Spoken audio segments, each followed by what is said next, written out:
Hello అండి. Welcome back to our channel one page from my diary. చాలామంది అమర్నాథ్ యాత్ర గురించి తెలిసే ఉంటుంది మీ అందరికీ. మీలో చాలామంది వెళదామని కూడా అనుకుంటూ ఉండొచ్చు.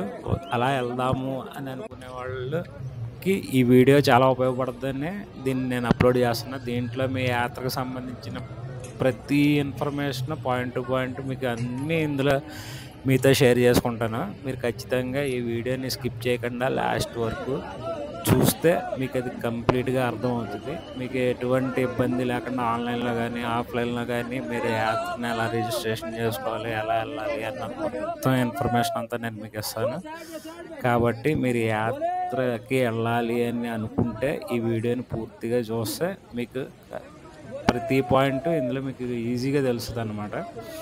కాబట్టి ఇక్కడి నుంచి నేను స్టార్ట్ చేస్తాను. మీరు యాత్రని ఎలా రిజిస్ట్రేషన్ చేసుకోవాలి, మీతో ఏమేమి పట్టుకెళ్ళాలి, అక్కడ ఎలా వెళ్ళాలి అన్నదంతా ఇందులో చెప్తాను. ఫస్ట్ మీకు యాత్రని ఎలా రిజిస్ట్రేషన్ చేసుకోవాలన్నది చెప్తాను. ఈ సంవత్సరం 2024లో మనకి ఈ అమర్నాథ్కి సంబంధించి యాత్రకు సంబంధించి వాళ్ళు ఇచ్చిన డేట్ అయితే మీకు ఏప్రిల్ 17th నుంచి ఆన్లైన్ రిజిస్ట్రేషన్ స్టార్ట్ అవుతున్నాయి.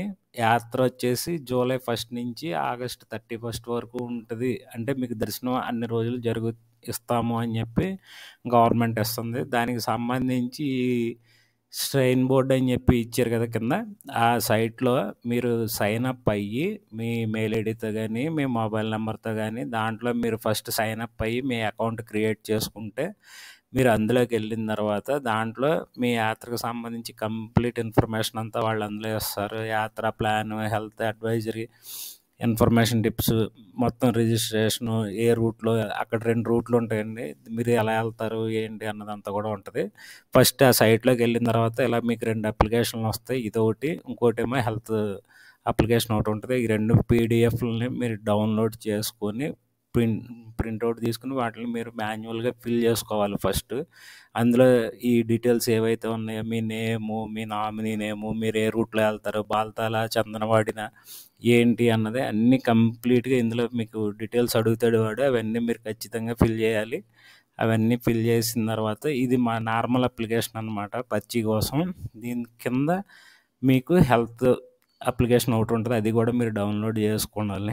ముఖ్యంగా ఈ యాత్రకి 13 ఏళ్ళ నుంచి 75 ఏళ్ళ వాళ్ళు మాత్రమే అలౌ చేస్తారు. ప్రెగ్నెంట్స్ని కానీ హెల్త్ కండిషన్ బాగోని వాళ్ళని కానీ ఈ యాత్రలో అలౌ చెయ్యరు. కాబట్టి మీరు అవన్నీ ముందే చూసుకొని మీ కండిషన్ బట్టి మీరు అప్లై చేసుకోండి. తీరా మీకు ఏమైనా ఇష్యూస్ ఉండి మీరు అప్లై చేసినా కూడా అక్కడ రిజెక్ట్ అయ్యే అవకాశం ఉంది. కాబట్టి మీరు అన్నీ ముందే ప్రిపేర్ అవ్వండి. ఇక్కడ ఇది హెల్త్ సర్టిఫికేట్ అనమాట. ఇది కూడా మీరు ఖచ్చితంగా అన్నీ ఫిల్ చేయాలి. మీకు ఇక్కడ ఈ బ్లడ్ షుగరు, హై బీపీ, ఈ డయాబెటీస్ ఇలాంటివి ఏ ఇష్యూస్ ఉన్నా కూడా ఇక్కడ ఎస్ఆర్ నో అని చెప్పి ఇచ్చాడు కదా, అవన్నీ మీరు ఖచ్చితంగా ఫిల్ చేయాలి. ఇంతకుముందు యాక్సిడెంట్ ఏమన్నా అయిందా, హార్ట్ అటాక్ ఏమన్నా ఇంతకుముందు వచ్చిందా, ఇలాంటివన్నీ కూడా వీటిలో అన్నీ కూడా నో అనే పెట్టండి. ఎందుకంటే నో అని పెడితేనే వాళ్ళు యాక్సెప్ట్ చేస్తారు. మీరు ఇవన్నీ ఫిల్ చేసిన తర్వాత మీకు ఒక హెల్త్ సెంటర్ ఇస్తుంది గవర్నమెంట్. మీ ఏరియాకి దగ్గరలో ఎక్కడ ఉందన్నది మీరు ఇందాక సైన్ అప్ అయ్యారు కదా, ఆ సైట్లో మీకు డీటెయిల్డ్గా ఉంటుంది. ఆ హెల్త్ సెంటర్కి వెళ్ళి మీరు ఆ హెల్త్ చెకప్ చేయించుకొని దాని మీద స్టాంపు, సైను ఆథరైజ్డ్ డాక్టర్ చేత తీసుకోవాలి. అది తీసుకున్న తర్వాత మిగతా ప్రాసెస్ చెప్తాను. మీకు ఈ హెలికాప్టర్ బుకింగ్ కూడా ఉంటుంది అన్నమాట. అదే సైట్లో మీరు బుక్ చేసుకోవచ్చు హెలికాప్టర్ని. మీరు జమ్మూ నుంచి వెళ్దాం అనుకుంటున్నారా, శ్రీనగర్ నుంచి వెళ్దాం అనుకుంటున్నారా అన్నది అందులో ఇస్తాడు. మీరు దాన్ని బట్టి మీరు ఎప్పుడైతే యాత్రా పరిచి తీసుకుంటారో అప్పుడే మీరు ఇది కూడా బుక్ చేసుకుంటే బెటర్. దగ్గర చేసి మీకు దొరకవు సీట్స్. ఓకేనా? ఇక అమర్నాథ్ యాత్రకు సంబంధించి రిజిస్ట్రేషన్ ఫీజు మనం మాన్యువల్గా త్రూ బ్యాంకు మనం చేసుకుంటే 100 రూపీస్ ఉంటుంది. ఆన్లైన్లో అయితే 120 రూపీస్ ఉంటుంది. అలా మీరు చేసుకోవచ్చు అనమాట. ఆఫ్లైన్లో అయితే పంజాబ్ నేషనల్ బ్యాంక్ ఒకటి, ఎస్ బ్యాంక్ ఒకటి, జమ్మూ అండ్ కాశ్మీర్ బ్యాంక్లో ఒకటి మీరు ఇందాక చూపించిన అప్లికేషన్లు పట్టుకుని ఫిల్ చేసి ఆ డాక్టర్ సైన్ అయిపోయిన తర్వాత ఆ బ్యాంక్కి వెళ్ళి మీరు చలానా కట్టేస్తే మీరు అక్కడ మీకు ఆ యాత్రా పరిచయం అనేది వాళ్ళు ఇచ్చేస్తారనమాట. ఆన్లైన్లో అయితే ఇదిగో కింద చూపిస్తున్నాం కదా, ఆ సైట్స్లోకి వెళ్ళి మీరు సైన్ అప్ అయ్యి అందులోంచి అప్లికేషన్ డౌన్లోడ్ చేసి వాటిని ఫిల్ చేసి అవన్నీ హెల్త్ ఇవన్నీ కంప్లీట్ అయిపోయిన తర్వాత మళ్ళీ ఇదే సైట్లో వాటిని అప్లోడ్ చేసి మీరు అమౌంట్ ఎంతైతే ఉందో ఆ అమౌంట్ని మీరు ఆన్లైన్లో పే చేసేస్తే మీరు డైరెక్ట్గా యాత్రాపర్చి మీ దీనికి మెయిల్ ఐడికి వచ్చేస్తారు. లేదంటే ఇదే సైట్లో మళ్ళీ మీరు లాగిన్ అయ్యి దాన్ని డౌన్లోడ్ చేసుకోవచ్చు. మీతో మాత్రం ఖచ్చితంగా 4 పాస్పోర్ట్ సైజ్ ఫోటోలు పట్టుకుని వెళ్ళండి. మీరు ఈ పర్చి వచ్చేసి యాత్రకి వెళ్ళిన తర్వాత మీకు అక్కడ RFID అని కూడా ఒకటి ఇస్తారు. దాని గురించి కూడా నేను తర్వాత చెప్తాను. అదనమాట. నెక్స్ట్ ఏంటంటే అమర్నాథ్ యాత్రకి వెళ్ళే వాళ్ళు ఎలా ప్రిపేర్ అవ్వాలన్నది ఇక్కడ ఇచ్చాడు చూడండి. ఖచ్చితంగా మీరు 1 మంత్ బిఫోర్ నుంచి వాకింగ్ చేయడం, జాగింగ్ చేయడం, ఎక్సర్సైజ్, హెల్తీగా ఉండే ఫుడ్ తీసుకుంటాం, డైలీ 5 లీటర్స్ వాటర్ తాగండి. ఇలాంటివన్నీ కూడా గవర్నమెంట్ సజెస్ట్ చేస్తుంది. అవన్నీ ఫాలో అయితే మీకు అక్కడికి వెళ్ళాక ఎటువంటి ఇబ్బంది ఉండదు. కాబట్టి మీరు వీలైనంత వరకు ఒక 1 మంత్ బిఫోర్ ఇదిగోండి, ఇది యాత్రా పర్చి అనమాట. మీరు ఆఫ్లైన్లో బ్యాంకులో కడితే వాళ్ళు అక్కడే ఇచ్చేస్తారు. మీరు డౌన్లోడ్ కూడా చేసుకోవచ్చు ఆన్లైన్ నుంచి. ఎలా వెళ్ళాలి అనే దాని గురించి చెప్తున్నాను. మన తెలుగు రాష్ట్రాల్లో ఇక్కడ నుంచి డైరెక్ట్ జమ్మూకి ట్రైన్స్ లేవు కాబట్టి మనం ఖచ్చితంగా ఢిల్లీ వెళ్ళాల్సిందే. ఢిల్లీ నుంచి అక్కడి నుంచి వేరే ట్రైన్ తీసుకోవాలి జమ్మూకి. నేను అది మీకు డీటెయిల్గా చెప్పడానికి ట్రై చేస్తున్నా. IRCTCలో లాగిన్ అయ్యి మీరు లోపలికి వెళ్ళిన తర్వాత మనం చెక్ చేసుకుంటే సికింద్రాబాద్ నుంచి కానీ ఈ తిరుపతి, విజయవాడ వీటికి సంబంధించి ట్రైన్స్ కొన్ని ఉన్నాయి. మీకు ఆ ట్రైన్ నెంబర్లు, ట్రైన్ నేము అవన్నీ కూడా నేను ఇవ్వడానికి ట్రై చేస్తాను. మీరు చూడండి, చెక్ చేసుకోండి. ట్రైన్స్ అన్నీ కూడా ప్రతిరోజు ఉండవు. లాంగ్ జర్నీ ట్రైన్స్ కాబట్టి వీక్లీ 2 times 3 times ఉంటాయి. మీరు ఏ రోజు బుక్ చేసుకుందాం అనుకుంటారో, మీ యాత్ర డేట్ ఏంటి, అవన్నీ మీరు చూసుకుని పక్కాగా దానికి తగ్గట్టుగా మీరు ఈ జర్నీ టైం కూడా 20 hours 25 hours అలా ఉంటుంది ఢిల్లీ వరకు. మళ్ళీ అక్కడి నుంచి జమ్మూకి 7 hours 8 hours ఏ వందే భారత్ ఎక్కితే. అది మీరు మామూలు ఆర్డినరీ ఎక్స్ప్రెస్ లాంటివి ఎక్కితే మళ్ళీ 12 hours అంతా జర్నీ ఉంటుంది. కాబట్టి ఇవన్నీ మీరు క్యాల్కులేట్ చేసుకుని దాన్ని బట్టి మీరు ఈ ట్రైన్ బుకింగ్ అనేది చేసుకోండి. ఇక తిరుపతి నుంచి 2 3 ట్రైన్స్ ఉన్నాయి, 4. విశాఖపట్నం నుంచి 1 2 ట్రైన్స్ ఉన్నాయి. విజయవాడ నుంచి అయితే 5 6 ట్రైన్స్ ఉన్నాయి. కొన్ని విజయవాడ నుంచి వెళ్ళేవి కూడా సికింద్రాబాద్ వైపు నుంచే వస్తాయి కదా కొన్ని. దాన్ని బట్టి చూసుకుని మీరు ఇలాగ ట్రైన్ టికెట్ కూడా మీ యాత్రాపర్చి మీ చేతికి వచ్చిన రోజే తీసేసుకోండి. 3 months బిఫోరే తీసుకోండి. దగ్గర చేసి మీకు రిజర్వేషన్స్ దొరకవు. అప్పటికప్పుడు కంగారు పడితే మీరు చాలా ఇబ్బంది పడాల్సి ఉంటుంది. కాబట్టి మీరు ఖచ్చితంగా ముందే మీ యాత్రాపర్చి రాగానే ప్రీ ప్లాన్డ్గా ముందే మీరు ట్రైన్ రిజర్వేషన్ తీసుకోండి. కాబట్టి మీరు విజయవాడ నుంచి వెళ్ళాలనుకునే వాళ్ళు, తిరుపతి నుంచి వెళ్ళాలనుకునే వాళ్ళు, సికింద్రాబాద్ నుంచి వెళ్ళాలి అనుకునే వాళ్ళు, వీళ్ళందరికీ నేను అక్కడి నుంచి బయలుదేరే ట్రైన్స్కి సంబంధించి కొన్ని నెంబర్లు, ఎక్స్ప్రెస్ పేర్లు అవన్నీ కూడా ఇస్తున్నాను. ఇదిగో ఇది సికింద్రాబాద్ టు న్యూఢిల్లీ కొన్ని ఎక్స్ప్రెస్లు అనమాట. విజయవాడ నుంచి ఏ ట్రైన్స్ వెళ్తున్నాయి ఇవన్నీ కూడా వీక్లీ 2 3 times ఉంటాయి. మీరు జాగ్రత్తగా చూసుకుని మీకు వచ్చిన డేట్ని బట్టి ఫిక్స్ అయ్యి చూసుకుని వెళ్ళండి. నాకు తెలిసి 4 cities నుంచి ఇచ్చాను నేను. సికింద్రాబాద్, ఢిల్లీ, సికింద్రాబాద్, తిరుపతి వీటి నుంచి.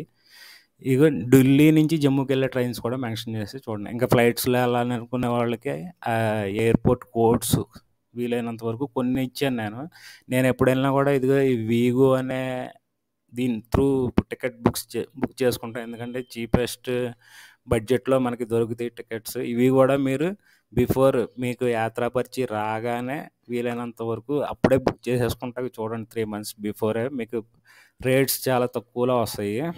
దగ్గర చేశారంటే ఫ్లైట్ రేట్లు చాలా ఎక్కువ ఉంటాయి. అందులోనే యాత్రా టైం దేశంలో అందరూ అటు వస్తారు కాబట్టి ఇంకా ఎక్కువ ఉంటుంది రేటు. కాబట్టి యాత్రాపర్చి మీకు రాగానే 3 months బిఫోరే మీరు ఫ్లైట్స్ కూడా బుక్ చేసేసుకోండి. చూసారు కదా, డైరెక్ట్ జమ్మూ వెళ్దాం అనుకుంటే ఎంత ఉంది ప్రైస్. అంటే నేను ఏదో మీకు చూపించడం కోసం చెప్పాను May 17th కానీ, ఇంకా తగ్గొచ్చు. 3 months బిఫోరే మీరు చేసుకుంటారు కాబట్టి. మీరు అలా కాదు అనుకుంటే, ఇంకా కొద్దిగా బడ్జెట్లు సేవ్ చేయాలనుకుంటే హైదరాబాద్ ఫస్ట్ ఢిల్లీ వెళ్ళిపోండి. ఢిల్లీ వెళ్ళిపోతే ఢిల్లీకి వరకు మీకు ఇంత ప్రైస్ ఉండదు. డైరెక్ట్ జమ్మూ కాబట్టి మీకు ఎంత ప్రైస్ ఉంది. ఢిల్లీ అయితే మీకు అంత ప్రైసే ఉండదు. ఇంకా ఇప్పుడు చూపించిన ప్రైస్లో హాఫ్ ప్రైస్కే మీకు ఢిల్లీ వరకు వెళ్ళిపోవచ్చు. అక్కడికి వెళ్ళిన తర్వాత అక్కడి నుంచి ఏ వందే భారత్ పట్టుకుంటే మీకు 7 hours జమ్మూ వెళ్ళిపోతారు. వందే భారత్లో జర్నీ చేసినట్టు ఉంటుంది, బడ్జెట్ కూడా సేవ్ చేసినట్టు ఉంటుంది. కాబట్టి మీ ఇష్టం అది, మీరు ఎలా ప్లాన్ చేసుకుంటారో. నేను ఓకేనే బేర్ చేయగలను అనుకుంటే డైరెక్ట్ జమ్మూ తీసుకోండి, లేదంటే ఢిల్లీ వరకు ఫ్లైట్ తీసుకోండి, అక్కడి నుంచి ట్రైన్ తీసుకోండి. మీరు ఈజీగా వెళ్ళడానికి బడ్జెట్ సేవ్ చేయడానికి కూడా మీకు యూజ్ అవుతుంది. ఇంకా మీకు దీనికి సంబంధించినవి అన్నీ కూడా ఇక్కడ మీకు ఇస్తాను. కొద్దిగా చెక్ చేసుకుని చూసుకోండి. ఫస్ట్ రిజిస్ట్రేషన్ ఇంపార్టెంట్ కదా. మీకు హెల్త్ అవన్నీ అయిపోయి వచ్చేసింది అంటే ఫస్ట్ యాత్ర పరిచి మీ చేతికి వచ్చిందంటే నెక్స్ట్ మీరు చేయాల్సిన ఫస్ట్ పని ఏంటంటే ట్రైన్స్ కానీ ఫ్లైట్స్ కానీ ముందు వాటిని బుక్ చేసుకోవాలి 3 months బిఫోర్. మీరు దగ్గర చేసుకుంటే ఇబ్బంది అయిపోద్ది, అప్పుడు దొరకకపోవచ్చు, మళ్ళీ మీ ప్రయాణానికి చాలా ట్రబుల్ అవుద్ది. కాబట్టి చూసుకోండి. నెక్స్ట్ ఏంటంటే మీతో పాటు ఏమేమి పట్టుకెళ్ళాలి. ఎట్టి పరిస్థితుల్లోనూ ఎంత తక్కువ వీలైతే అంత తక్కువ లగేజ్ క్యారీ చేయడానికి చూడండి. ఒక బ్యాగ్ అంతే, అంతకుమించి ఏం పెట్టుకోవద్దు. మీరు తర్వాత అదంతా ఈ లగేజ్ మోసుకుంటూ తిరగాలంటే అయ్యే పని కాదు. నెక్స్ట్ ఏంటంటే విండ్ చీటర్ ఒకటి పెట్టుకోండి, ఖచ్చితంగా మీకు ఇది అవసరం ఉండాల్సిందే. నెక్స్ట్ రెయిన్ కోట్, ఇది కూడా పక్కా. ఎప్పుడు వర్షం వస్తుందో తెలియదు, ఏంటో తెలియదు, ఖచ్చితంగా ఇది ఒకటి పెట్టుకోండి. నెక్స్ట్ ఏంటంటే కొద్దిగా ఐస్లో గ్రిప్ ఉన్న షూస్ లాంటివి తీసుకోండి, మీకు అక్కడ నడవాలి అనుకుంటే ఉంటుంది. నెక్స్ట్ ఏంటంటే ఈ క్యాప్ ఒకటి పెట్టుకోండి ఖచ్చితంగా, మీరు నైట్ టైం పడుకునేటప్పుడు మీకు ఇది యూజ్ అవుద్ది. నెక్స్ట్ వాటర్ బాటిల్ ఇలాంటివి చూడండి, హాట్ వాటర్ పట్టుకెళ్తే బాగుంటుంది, అక్కడ ఇస్తారు, బాగుంటుంది. నెక్స్ట్ ఏంటంటే ఈ బాడీ పెయిన్స్, మజిల్స్ ఇలాంటి ఏమైనా ఇబ్బందులు ఉంటే ఇది ఒకటి పెట్టుకోండి. కోల్డ్ క్రీమ్ ఖచ్చితంగా పట్టుకెళ్ళండి, ఎందుకంటే ఆ చలికి మీ స్కిన్కి ఎటువంటి ఇది అవ్వకుండా ఉంటాకి ఇది చాలా ఉపయోగపడుతుంది, కాబట్టి ఖచ్చితంగా పెట్టుకోండి. ఇంకా నెక్స్ట్ హెడ్ ఏక్, పెయిన్ కిల్లర్స్, ఇలాంటి ట్యాబ్లెట్స్, మోషన్ ట్యాబ్లెట్స్ అలాంటివి ఏమైనా ఉంటే పెట్టుకోండి, ఎందుకంటే అక్కడ హై ఆల్టిట్యూడ్ సిక్నెస్ మీకు పడకపోతే కనుక. ఇది RFID అనమాట. మీరు ఇందాక చూపించాను కదా యాత్రాపరిచి, అది పట్టుకుని మీరు జమ్మూ యాత్రి నివాస్కి వెళ్ళిపోతే మీకు ఇక్కడ RFID అనేది ఇస్తారు. మీరు ఇది రూట్ మ్యాప్. మీరు పెహల్గాం నుంచి వెళ్దాం అనుకుంటున్నారా, బాల్తాల్ నుంచి వెళ్దాం అనుకుంటున్నారా, మీరు యాత్రాపరిచి తీసుకున్నప్పుడు రాసుకున్నారు కదా, దాన్ని బట్టి మీరు ప్రయాణం చేయాల్సి ఉంటుంది. పెహల్గాం నుంచి చందనవాడి, పిస్యూ టాప్, శేష్నాగ్, పంచతరణి, అలా కేవ్ వరకు ఇలా 37 kilometers. బాల్తాల్ నుంచి అయితే 14 kilometers మీకు ఉంటుంది అన్నమాట. కాబట్టి మీరు ఎటు నుంచి వెళ్తున్నారు అన్నది మీరు ముందే తీసుకున్నారు కాబట్టి దాన్ని బట్టి చూసుకోండి. మీరు అలాగే నెక్స్ట్ ఇంకోటి మీకు చెప్పడం మర్చిపోయాను, మీరు ఖచ్చితంగా ఇక్కడ సిమ్లు అక్కడ బంద్ చేయవు, పోస్ట్ పెయిడ్ అయితే తప్పనిచ్చి. మీది BSNL కానీ ఎయిర్టెల్ కానీ పోస్ట్ పెయిడ్ సిమ్ మాత్రమే మీకు అక్కడ పనికి వస్తుంది. లేదంటే మీరు అక్కడికి వెళ్ళాక లోకల్ సిమ్, ప్రీపెయిడ్ BSNL కానీ ఎయిర్టెల్ కానీ తీసుకోవాల్సి ఉంటుంది. నెక్స్ట్ ఇంకోటి ఏంటంటే ఎట్టి పరిస్థితుల్లోనూ క్యాష్ క్యారీ చేయండి. మీకు అక్కడ ATMs ఉండవు, క్యాష్ దొరక్క మీరు చాలా ఇబ్బంది పడతారు, కాబట్టి మీరు ఖచ్చితంగా క్యాష్ పట్టుకెళ్ళండి, అది మాత్రం మర్చిపోవద్దు. నెక్స్ట్ ఏంటంటే మీరు ఇంత ప్రయాణం చేసేటప్పుడు ఫుడ్ పరిస్థితి ఏంటని అనుకుంటారు. అక్కడ మీకు జమ్మూలో యాత్ర స్టార్ట్ అయిన దగ్గర నుంచి తిరిగి జమ్మూ వచ్చే వరకు కూడా దారి పొడుగునా మీకు దేవుడు ఖచ్చితంగా భోజనాన్ని ఏర్పాట్లు చేశాడు. మీకు అన్ని స్టేట్లకు సంబంధించి బండారాలు ఉంటాయి, ఎవరు ఫుడ్ వాళ్ళు అక్కడ తినవచ్చు, లేదంటే వేరే స్టేట్లకు సంబంధించిన ఫుడ్ టేస్ట్ చేయాలనుకున్నా కూడా చేయొచ్చు. ఇది హెలికాప్టర్ పంచతరణి వరకే వస్తుంది, జమ్మూ నుంచి అయినా శ్రీనగర్ నుంచి అయినా.